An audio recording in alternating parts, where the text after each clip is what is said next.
Halo semua, pada kesempatan kali ini kami dari Kementerian Sekretaris Kabinet akan menjelaskan kepada teman-teman mengenai berbagai hal yang diperlukan oleh sekretaris, seperti proposal kegiatan, laporan pertanggungjawaban, dan surat pertanggungjawaban. Yang pertama, proposal kegiatan. Bagian-bagian proposal kegiatan. Yang pertama, latar belakang. Latar belakang kegiatan merupakan bagian yang menjelaskan mengapa kegiatan yang bersangkutan penting untuk dilakukan. Yang kedua, nama kegiatan. Bagian ini dapat diisi sesuai dengan nama kegiatan yang bersangkutan. Yang ketiga, waktu dan tempat pelaksanaan. Waktu dan tempat pelaksanaan dapat diisi sesuai dengan rencana pelaksanaan kegiatan. Yang keempat, maksud dan tujuan. Maksud dan tujuan kegiatan dapat disesuaikan dengan tujuan program kerja yang sudah termuat dalam rancangan program kerja kementerian yang disampaikan pada saat rapat kerja. Yang kelima, peserta. Bagian peserta dapat diisi dengan sasaran peserta dari kegiatan yang akan dilakukan. Yang keenam, susunan panitia sebagai lampiran 1. Susunan panitia dimulai dari pelindung, yaitu Dekan FMIPA UNS, penasihat yaitu Wakil Dekan Akademik, Riset dan Kemahasiswaan FMIPA UNS, penanggung jawab yaitu Presiden dan Wakil Presiden BEM FMIPA UNS, dan dilanjut dengan susunan panitia. Yang ketujuh, ada susunan acara sebagai lampiran 2. Untuk mengisi susunan acara, sekretaris dapat meminta kepada si acara. Yang kedelapan, estimasi dana sebagai lampiran 3. Sekretaris dapat berkoordinasi kepada bendahara untuk mengisi bagian estimasi dana. Estimasi dana ditandatangani oleh bendahara, ketua panitia, dan mengetahui Presiden BEM FMIPA UNS 2022. Yang terakhir yaitu penutup. Penutup berisi ucapan terima kasih dan harapan kepada kegiatan yang akan dilaksanakan. Susunan proposal dapat diakses melalui link yang ada pada slide 5. Pertanggungjawaban dana RKAT. Bagian-bagian LPJ RKAT terdiri dari latar belakang. Latar belakang kegiatan merupakan bagian yang menjelaskan mengapa kegiatan yang bersangkutan penting untuk dilakukan.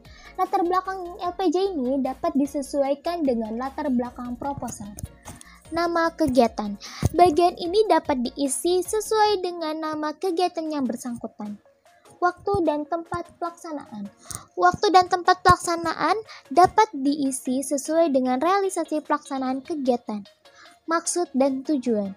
Maksud dan tujuan kegiatan dapat disesuaikan dengan tujuan program kerja yang sudah termuat dalam rancangan program kerja kementerian yang disampaikan pada saat rapat kerja.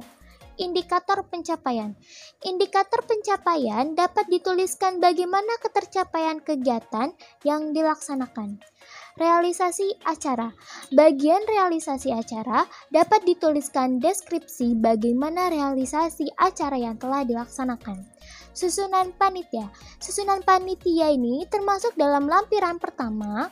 Susunan panitia dimulai dari pelindung atau Dekan FMIPA UNS, penasehat atau Wakil Dekan Akademik, Riset dan Kemahasiswaan FMIPA UNS, penanggung jawab Presiden dan Wakil Presiden BEM FMIPA UNS, dan dilanjutkan dengan susunan panitia. Selanjutnya, susunan acara. Susunan acara termasuk dalam lampiran kedua. Susunan acara di bagian LPJ dituliskan realisasi susunan acara kegiatan berjalan. Presensi kegiatan. Presensi kegiatan termasuk dalam lampiran ketiga.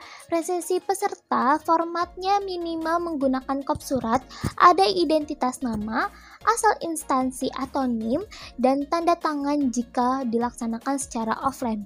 Jika kegiatan online, kolom bagian tanda tangan bisa diisi dengan dalam jaringan. Jika kegiatan hybrid, menggunakan tanda tangan basah untuk yang offline dan menggunakan tanda tangan yang keterangan dalam jaringan untuk yang online. Presensi ditandatangani oleh ketua panitia dan sekretaris. Presensi dibuat 2 rangkap asli. Link presensi online wajib dibuat dalam satu folder khusus Google G Form. Masih pada bagian-bagian LPJ RKAT. Pada bagian presensi panitia di lampiran keempat, presensi peserta formatnya minimal, menggunakan kop surat, ada identitas nama, asal instansi atau NIM jika sasaran kegiatan dalam lingkup satu prodi. dan tanda tangan jika offline. Jika kegiatannya online, kolom bagian tanda tangan bisa diisi dengan dalam jaringan. Jika kegiatannya hybrid, menggunakan tanda tangan basah untuk yang offline dan menggunakan tanda tangan dengan keterangan dalam jaringan untuk yang online. Presensi ditandatangani oleh ketua panitia dan sekretaris. Presensi dibuat 2 rangkap asli. Link presensi online wajib dibuat dalam satu folder khusus di Google Drive. Selanjutnya ada dokumentasi kegiatan pada lampiran kelima. Dokumentasi kegiatan yang dilampirkan secara lengkap, detail setiap kegiatan yang dilaksanakan.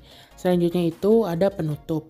Penutup berisi ucapan terima kasih dan harapan terhadap kegiatan yang telah dilaksanakan. Selanjutnya ada susunan LPJ RKAT, dapat diakses melalui link yang tertera dalam PPT. Yang selanjutnya adalah laporan pertanggungjawaban non-dana RKAT. Bagian-bagian LPJ non-RKAT yaitu ada latar belakang, nama kegiatan, waktu dan tempat pelaksanaan, maksud dan tujuan, indikator pencapaian, realisasi acara, susunan panitia, susunan acara, presensi peserta, presensi panitia, realisasi dana, nota pengeluaran, dokumentasi kegiatan, dan yang terakhir adalah penutup. Yang pertama adalah latar belakang.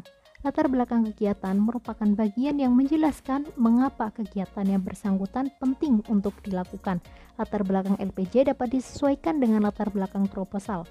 Yang kedua adalah nama kegiatan.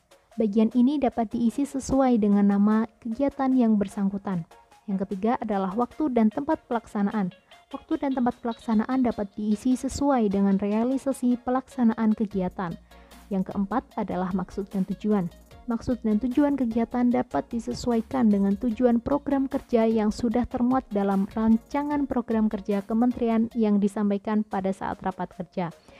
Yang kelima adalah indikator pencapaian. Indikator pencapaian dapat dituliskan bagaimana ketercapaian kegiatan yang dilaksanakan. Yang selanjutnya adalah realisasi acara. Bagian realisasi acara dapat dituliskan deskripsi bagaimana realisasi acara yang telah dilaksanakan. Yang selanjutnya adalah susunan panitia yang akan dilampirkan dalam lampiran 1. Susunan panitia dimulai dari pelindung atau dekan FMIPA UNS, penasihat atau wakil dekan akademik, riset, dan kemahasiswaan FMIPA UNS. Yang selanjutnya adalah penanggung jawab yaitu Presiden dan Wakil Presiden BEM FMIPA UNS dan dilanjut dengan susunan panitia. Yang selanjutnya adalah susunan acara yang akan dilampirkan pada lampiran 2. Susunan acara di bagian LPJ dituliskan realisasi susunan acara ketika kegiatan berlangsung. Pada lampiran 3 terdapat presensi peserta. Presensi peserta formatnya minimal menggunakan kop surat, ada identitas nama, asal instansi atau NIM, dan tanda tangan jika offline. Jika kegiatan berlangsung secara online, kolom bagian tanda tangan bisa diisi dengan keterangan dalam jaringan. Jika kegiatan hybrid menggunakan tanda tangan basah untuk yang offline dan menggunakan tanda tangan dengan keterangan dalam jaringan untuk yang online. Presensi ditandatangani oleh ketua panitia dan sekretaris. Presensi dibuat 4 rangkap asli. Link presensi online wajib dibuat dalam satu folder khusus di Google Drive. Bagian-bagian LPJ non-RKAT. Yang pertama ada presensi panitia yang berada di lampiran 4. Nah, presensi peserta formatnya minimal menggunakan kop surat, ada identitas nama, asal instansi atau NIM jika sasaran kegiatan dalam lingkup satu prodi, kemudian tanda tangan jika offline. Nah, jika kegiatan online, kolom bagian tanda tangan bisa diisi dengan tulisan dalam jaringan.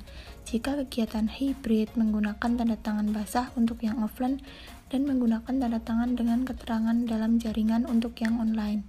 Presensi ditandatangani oleh ketua panitia dan sekretaris. Presensi dibuat 4 rangkap asli. Link presensi online wajib dibuat dalam satu folder khusus di Google Drive. Kemudian ada realisasi dana pada lampiran 5. Bagian realisasi dana, sekretaris dapat berkoordinasi dengan bendahara. Realisasi dana ditandatangani oleh bendahara dan ketua panitia serta mengetahui Presiden BEM FMIPA UNS tahun 2022. Kemudian ada nota pengeluaran di dalam lampiran 6. Nah, nota pengeluaran diisi dengan nota-nota bukti pengeluaran.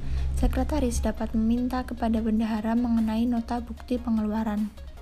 Kemudian yang selanjutnya ada dokumentasi kegiatan pada lampiran 7. Berisi dokumentasi kegiatan yang dilampirkan secara lengkap, detail setiap kegiatan yang dilaksanakan. Kemudian yang terakhir ada penutup. Bagian penutup berisi ucapan terima kasih dan harapan terhadap kegiatan yang telah dilaksanakan.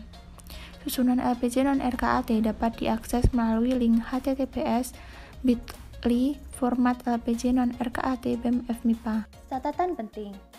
Jika kegiatan yang dilaksanakan hanya menggunakan dana RKAT, maka LPJ yang dibuat adalah LPJ RKAT. Akan tetapi, jika kegiatan yang dilaksanakan menggunakan dana RKAT dan dana yang lain, maka membuat dua LPJ yaitu LPJ RKAT dan LPJ non-RKAT. Selanjutnya, yang tidak kalah penting dan disiapkan oleh Sekretaris Kepanitiaan adalah kelengkapan dari surat pertanggungjawaban. Berikut adalah kelengkapan surat pertanggungjawaban yang dibuat oleh Sekretaris. Yang pertama adalah surat permohonan izin kegiatan.